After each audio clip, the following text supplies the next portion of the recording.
John Waters, welcome to RN Drive. Thank you for having me. Now, you must be Baltimore's most famous son, you and Stringer Bell, yeah? Well, there's a lot of people from Baltimore. There's Frank Zappa was from Maryland. Oh, I did not know that Frank Zappa was from Barry Baltimore. Levinson. There's The Wire. There's I know. Edgar Allan Poe. There's the woman that took prayer out of the public school, the most hated woman in America. So we have a lot of people that come from Baltimore. They're usually fairly strange. And for somebody who hasn't been to, I feel like I've been to Baltimore because I've seen The Wire like 52 times. But, you know, you love the city. It features in a lot of your movies. I mean, what is great about the city of Baltimore? Well, we have I think it's like Australia in some ways, that people have a good sense of humor here. They're not impressed easily by other people.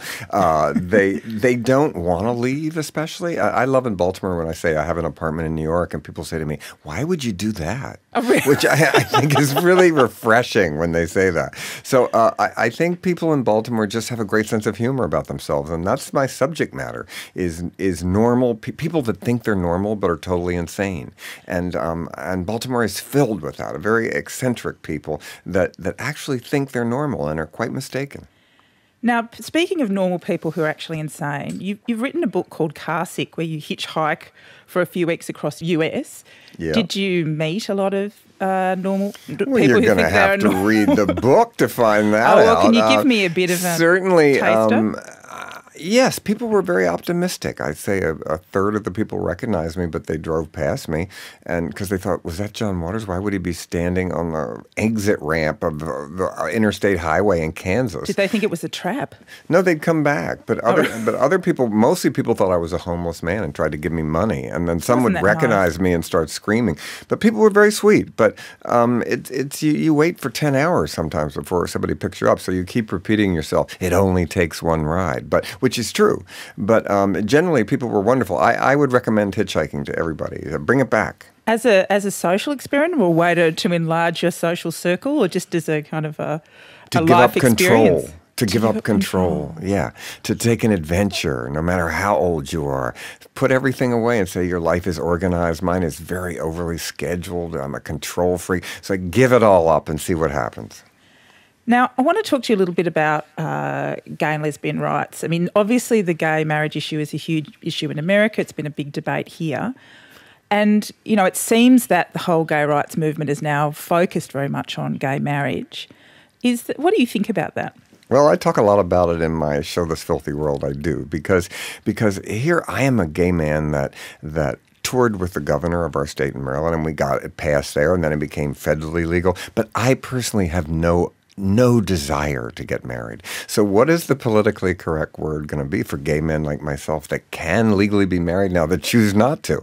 But it's going to pass here. We're going to wear you down. I mean, the thing I don't understand is, gay or straight, everybody knows how hard it is to find anybody to fall in love with, no matter what you're like. Why would that threaten anybody? It's amazing to me, of all the things, why would that bother someone? It's hard for me to understand. Although purposely, I don't want to imitate what I think is a fairly corny heterosexual tradition. I have no desire to get married. But there's straight gay people that want to be, and that they have the right to do it. I'm for autosexual people. These are people that find sex with themselves the best, and that's the new battle I want, to marry myself. A lot of your movies particularly deal with the whole issue of kind of the complex issue of celebrity. Have you any views about modern-day celebrity, in particular the role of social media in celebrity today? Well, I think reality stars are not really famous. To me, that is not Really? fame. Kim Kardashian isn't famous? No, I refuse to know who she is, and I turn the page whenever I see her. Nothing against her. I don't know. She might be perfectly lovely, but for some reason, I resist her fame. I don't know who they are, and I get 112 magazines a month. I just turn the page whenever I get to them for no reason, because I like lower celebrities than that.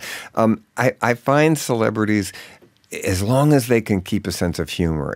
I wrote an article recently in W, which is a fashion magazine, called Fame Maintenance, which is really, how can you be angry at famous people that complain about people asking them to take their picture? Well, that's the whole point. Isn't that why you got in show business, to be famous? So when people come over and ask me for cell phone pictures, I pose for every one of them, even when I'm eating and they say, I'm sorry to interrupt. Well, they're not sorry because they just did interrupt. But, they bought me that dinner. So why wouldn't I be nice to my customers? That's absolutely true.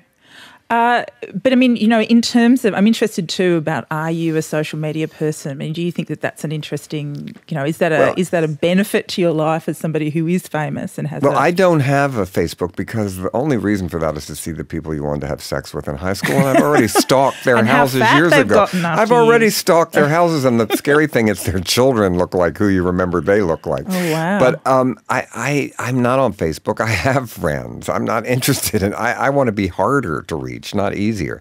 But I do think it's a phenomena. I love the idea of these kids in the Bay Area and Silicon Valley that sell a company for $42 billion, and they've thought up something that doesn't even have commercials on it. So I'm love it as a new way to excel. I'm interested in hackers. That's the new juvenile delinquents, people that live with their parents still and they haven't seen their children in a year and leave food outside their door, and they're inside shutting down the government of foreign countries on their computer. Real outsiders and misfits in a sense in a tech world. Yeah. Yeah, but that's the new juvenile delinquents. It's true. They're not kind of smashing cars. They're kind of, and the problem is there's no fashion except bad posture. That's true.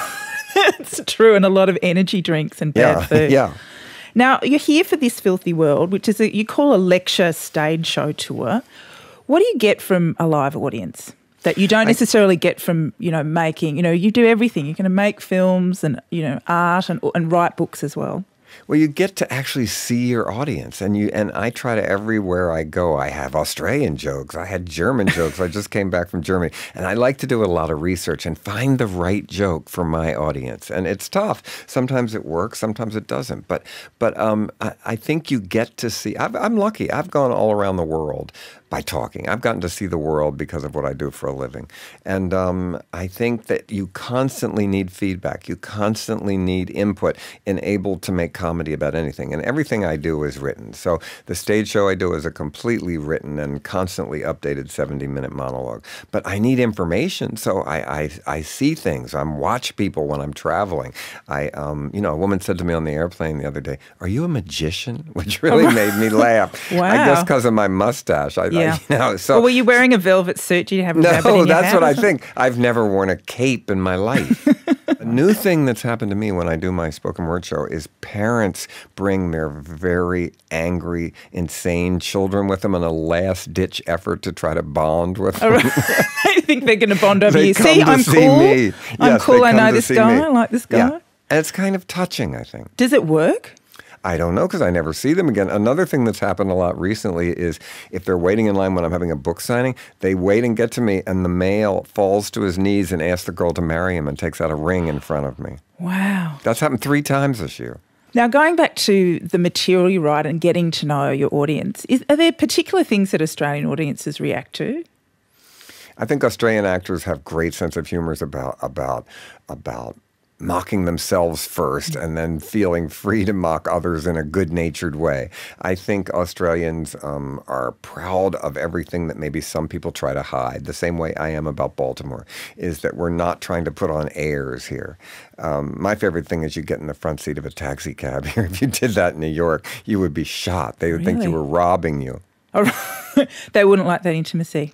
No, they would freak out if you ever did it. So someone told me, you do that here or they think you're snotty. So I always get in the front, but each time I think they're going to pistol whip me because you could never, don't try that in New York. If you go to New York, I'm telling you, don't get in the front seat of a cab. Or just say, I'm an Australian. In Baltimore, where I live, the cab drivers rob you sometimes. Now, I have a final question. You've taken a bit of a hiatus from filmmaking. Do you miss it?